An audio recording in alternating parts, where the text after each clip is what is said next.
So now the $1 million question. How, under all these circumstances, do you expect me as a woman to be productive? I'm deprived of everything. I can't leave home. I cannot take my hijab off. I cannot mix with men. So how do you want me to be productive? This is a very strange question. A woman is either married or unmarried. There is no third category.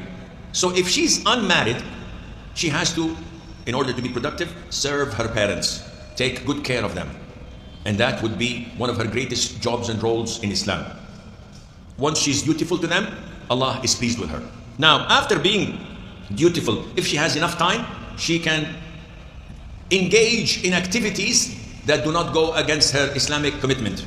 So she can learn, she can teach, she can write, she can work in relief jobs, she can do da'wah, providing that the Islamic rules are followed. What Islamic rules? There is no free mixing. She's not compromising her hijab, and she's not traveling without a mahram. Very simple.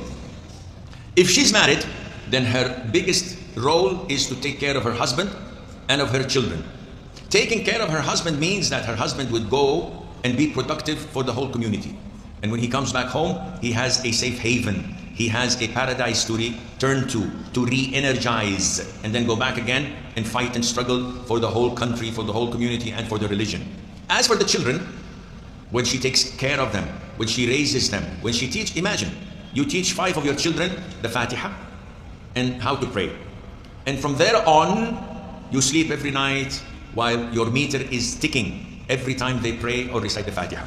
When they say their adhkar, you taught them. They are also accredited to you every single day. When you teach them how to be kind, how to be truthful, how to give charity, and they do this even after your death, it is ticking. What more productive you want to be?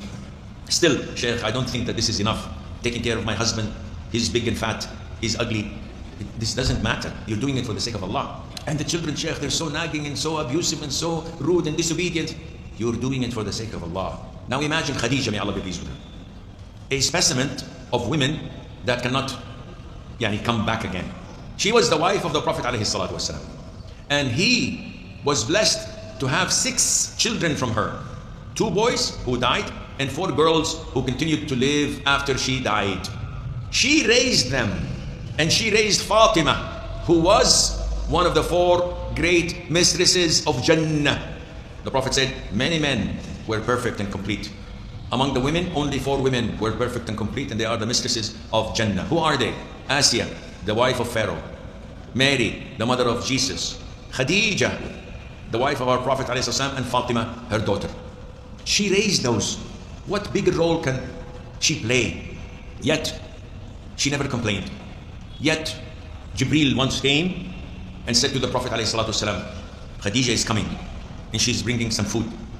Tell her that Allah gives her salam, and Allah Azza wa Jal gives her the glad tiding of a house, of a mansion in Jannah made of a pearl. In this mansion, she will never become tired, and she would never hear loud noises. Scholars said, why these 2 reasons? They said, because in dunya, whenever the Prophet came home, ﷺ, she would never allow him to even lift a spoon. He would never work, he would never wash the dishes, he would never clean, he would never cook, he would never take care of the children. You sit like a king, be treated like a king. This is my role as a wife. So she would never work in Jannah because she did all the work in the dunya. And she would never hear loud noises because when he came home, she would never ever nag him. Why are you half an hour late? Where is the milk? Where is the eggs? Every time I tell you to bring something, you never bring it. Why are you always doing this? You're always on your mobile. Come and speak to me, come talk to me, I need some time. Your mother called and she insulted me. I just came back from work. Woman, give me 5 minutes to rest. You're always complaining that you're not resting. I'm here sitting between 4 walls, doing nothing, and you're enjoying yourself, driving the car, going places and meeting people. And you're coming at 1 o'clock a.m. every night. Why do you think I come at 1 o'clock a.m.? I'm running away from you. Seriously, if I had something that would attract me to the house, I would have stayed. But you're always nagging. So this is what Khadija gets. And obeys her husband. She will enter Jannah. Only these 4 things. Game over. Now, I'm not saying that obeying your husband is an easy thing. It's difficult. And sometimes it is annoying. But this is your test from Allah. Four things you do, you go to Jannah. We men, we have so much on our bucket list. If you sit home and you take care of your kids, your children would create miracles. And you can do that as a mother. The mother of Sufyan al-Thawri, one of the great narrators of hadith and scholars of Islam.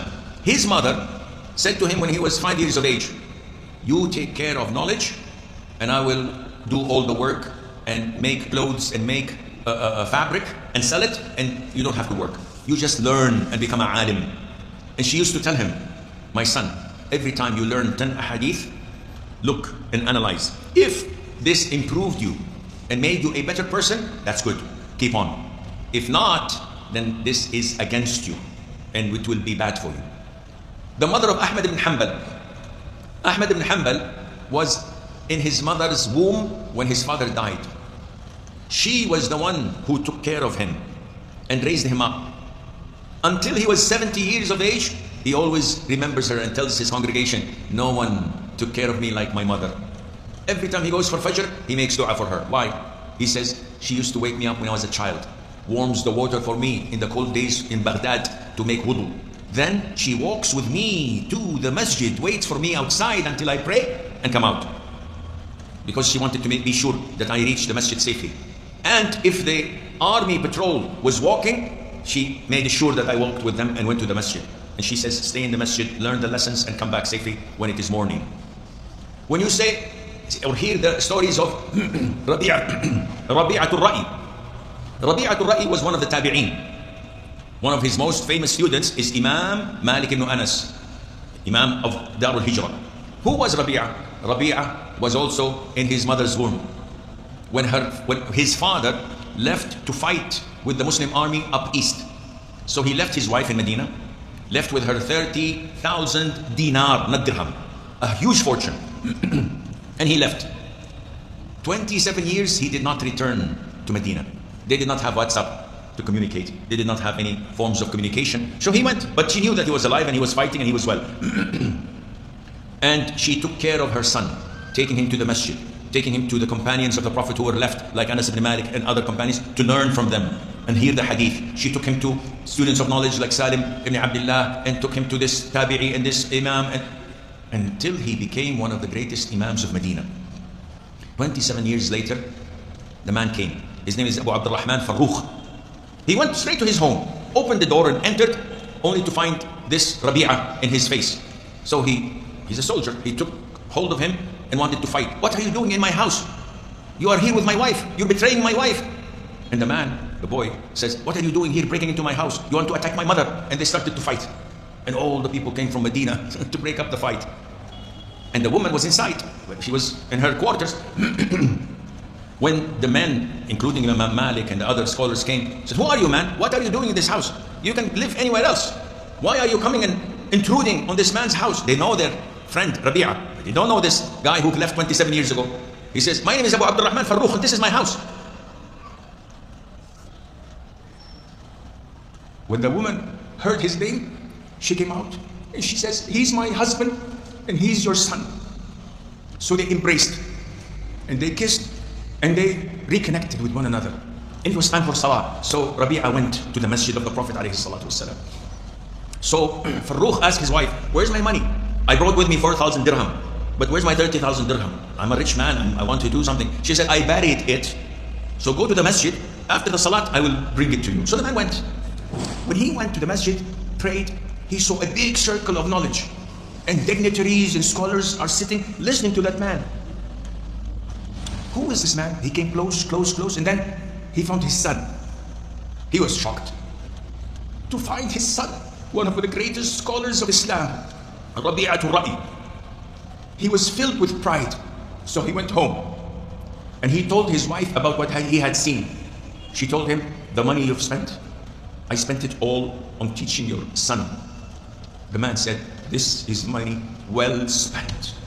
Imagine this fortune gone, but it did not evaporate. It materialized in one of the greatest scholars of Islam, known as Rabi'atul Ra'i. And it is enough that he's the Sheikh of Imam Malik ibn Anas. This is what you as a woman can do. You can do wonders. You can do miracles. if you abide by the Sharia, by the Quran and Sunnah, and submit your will to Allah Azza wa Jal. There are so many things to be discussed, but if you manage to just do the basics, do your Quran hifz. Not only hifz and memorize it, because we will have an extra copy of the Quran. Do your memorizing and understanding of the tafsir, of the tadabbur, what Allah wants of me. Am I being someone who understands and knows what's happening? Then implement this in your life, in your loved ones, in your siblings, in your community, and get married, if you're not married, to someone who's practicing, who fears Allah, and make this the beginning of a beautiful community based on Quran and Sunnah, with children ready to be imams of Islam and ready to be the people who fight for the cause of Allah Azza wa Jal to establish the religion of Allah.